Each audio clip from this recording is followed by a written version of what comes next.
Now hear me out. Don't listen to what people tell you. Franchises are a real business. You'll often hear things like franchising is just a business in a box, or franchises aren't really businesses because you don't have to do much to make money. Listen, all lies. Let me set the record straight. I've invested in several franchises myself, including franchises in automotive, franchises with restaurants, franchises with health and wellness locations, and on top of that, I've reviewed over 100 or so franchise disclosure documents.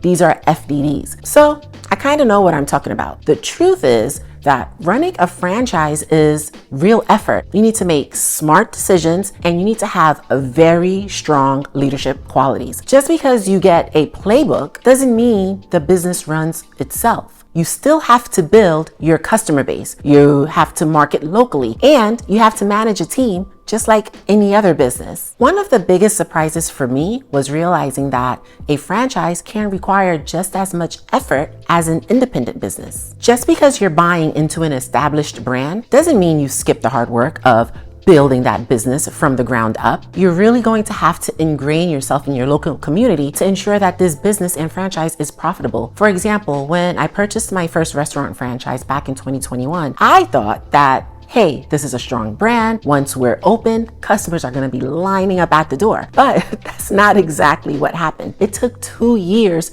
to really turn a profit because even though the brand was well known, we were still introducing it to a new area where no one was familiar with it. That's the reality that many people don't expect. You still need to do the groundwork, build a customer base, and market your business locally. It's not as easy as people think, but the playbook and support from corporate really do help. With a franchise, you have people you can call on and systems you can lean on. But make no mistake, it's still a business that requires your time, your energy, and your leadership skills. Things that I typically do when I'm looking to buy into a franchise, I try to build relationships with the franchise owners before I actually invest into the franchise, because I want to make sure that once I get into this system, I have a group of people that I can call, ask questions, and help me with whatever situations I might need. The idea is not to have to figure everything out on my own, even though I have corporate to reach out to as well. Franchise ownership requires just as much time and energy and leadership as any other business. But the built-in tools, corporate guidance, and access to a community of owners make the process more manageable and less overwhelming. It's still hard work, but at least you don't have to figure everything out alone. Now, if you're thinking about owning multiple franchises,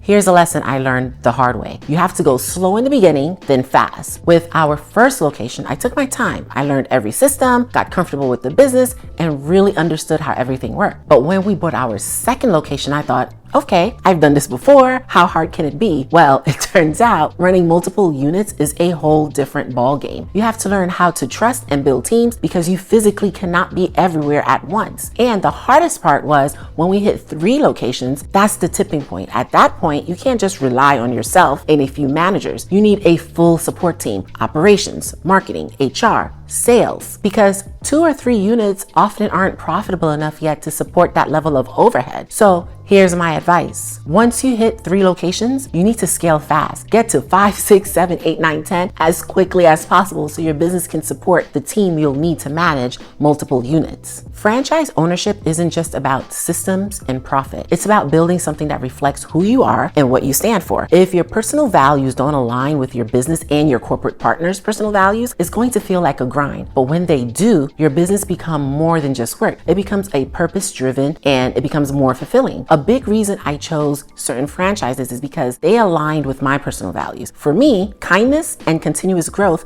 are non-negotiables. Kindness isn't just about being polite, right? It's about creating a culture where people feel respected and empowered and supported. I expect the same from my corporate partners. I need a team that's collaborative, invested in my success, and not just following a CYA, cover your ass mentality. This mindset shapes how I run my businesses. I build high-performing teams where learning and growth are priorities because I believe anyone everyone can improve when they're committed to learning. This approach doesn't just affect how we operate internally, it's reflected in customer relationships too. When employees feel supported and valued, they pass that same energy onto our customers, creating a positive and lasting experience. But my experience with franchising hasn't always been smooth sailing. I've had experiences where corporate support fell short, and that's frustrating when you're paying fees expecting a certain level of assistance. One of the biggest lessons I've learned is that it's crucial to vet the level of support up front before making an investment, because that's exactly what you're paying for. If the support system isn't solid, you're on the hook for solving problems that you assumed corporate would have handled. In one case, during a build out of a franchise I invested in, things started to go wrong from the start. The construction team made mistakes with the layout, and key equipment wasn't even delivered on time. There were so many delays for weeks. When I reached out to corporate for help, it became clear that they weren't as involved as I expected. Every time I called, they passed me between departments, and no one took responsibility for fixing the issues. I remember thinking, this is the kind of thing I thought I was paying fees to avoid. Instead, I had to hire my own contractor, and I had to have him step in and correct the mistakes, which delayed my opening by months and cost me more than what I had anticipated to pay for. The lesson? Don't assume just because you're paying for corporate support, it will meet your expectations. Ask the hard questions up front. Talk to other franchise owners. Dig into franchise disclosure documents and get a clear picture of what exactly the kind of support you'll receive. If there's a gap between what they promise and what they deliver, it's better to know that before you invest than to be left scrambling once you're in the system. Here's another key important point. Before you dive into any franchise, you need to know the numbers, inside and out. Buying a franchise isn't just about brand recognition. It's about understanding whether the business can actually deliver a return on your investment. If you don't know your financials up front, you're setting yourself up for surprises that you might not be able to afford. When I evaluate a franchise, I dig deep into several key financial metrics. First and foremost, royalty fees, marketing fees, and tech fees are critical to understand. These fees come straight off the top line revenue, meaning that no matter how much or how little you make, you're paying a percentage to corporate every month. You need to be clear on what those fees are and whether the value they provide is worth it. Build-out costs are also a major factor. They can vary significantly depending on the location, lease terms, and types of franchise. It's not just about the upfront cost. You need to know how long it'll take to recoup the investment and reach break even. A business might look profitable on paper, but if it takes 3 years to turn a profit, that's 3 years of covering losses out of your own pocket. Another key metric I always look at is the average net income across the entire franchise system, not just the top performers. It's tempting to focus on the highest earning locations, but that's not realistic. You need to know what the bottom 20 to 30% of franchisees are making so you have a worst case scenario in mind. That will help gauge the potential risk and make sure the business model works even at a lower performance level. Beyond these, I also look at initial working capital requirements. Many people forget that after paying the franchise fee and build-out costs, you still need enough cash to keep the business running during the early months when sales are potentially going to be slower. Understanding the cash flow cycle when revenues come in and when expenses hit is crucial to avoid running out of cash before you even hit break even. Lastly, I pay attention to renewal terms and transfer fees. If you plan to sell the business down the line, you need to know what it will cost to transfer ownership to someone else. Some franchises charge hefty fees for this, and that can eat into your exit strategy. The bottom line, don't just skim the FDD, the franchise disclosure document. Read it carefully, line by line, talk to other franchise owners, ask questions, make sure you fully understand how profitable the system really is. A great brand doesn't guarantee a great business. The numbers do. So if I could go back, I think would I start a franchise? And the answer is yes. The standard operating procedures, vendor relationships, and built-in support systems were a huge help, especially when I was just starting out. With an independent business, you're responsible for creating every process from scratch, figuring out how to hire, how to train, and manage staff, finding reliable vendors, building your brand, and developing marketing strategies that work. That's a lot to juggle, especially as a brand new business owner. Franchising takes a lot of that off your plate. The playbook is already written. You get access to proven systems and processes that have worked for other franchisees. Corporate provides vendor relationships that are pre-negotiated, meaning you're not wasting your time and money searching for suppliers or cutting your own deals. And training programs help get your team up to speed quickly so you can hit the ground running. But nonetheless, and this is the part people don't always realize, it's still a lot of work. You're not just buying a business in the box that runs itself. You're buying a framework you have to build upon. With an independent business, you have total control to create systems that fit your exact vision vision, but with that comes a lot of trial and error. Franchising offers structure,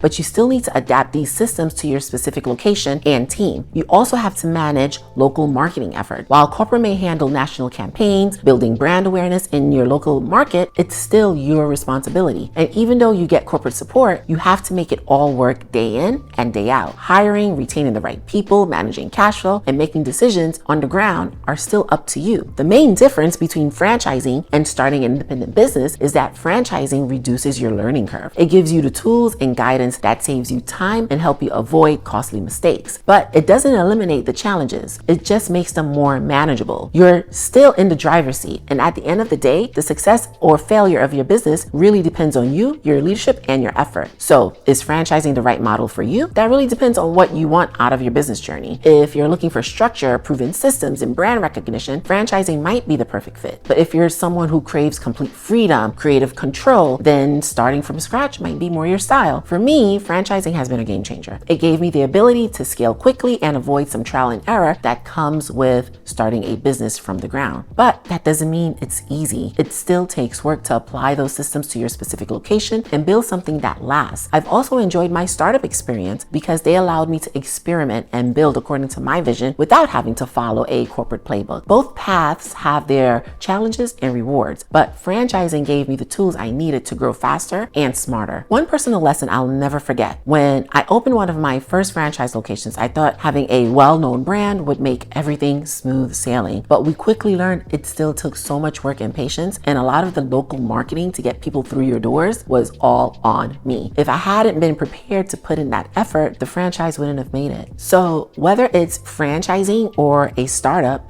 your leadership and persistence will make or break your business. What about you guys? What do you value more, structure and support or freedom and control? Are you leaning towards buying a franchise or starting one from scratch? Let me know in the comments, and if you found this video helpful, please make sure to like, subscribe, and share it with someone who's on the fence about starting a business. See you all next time.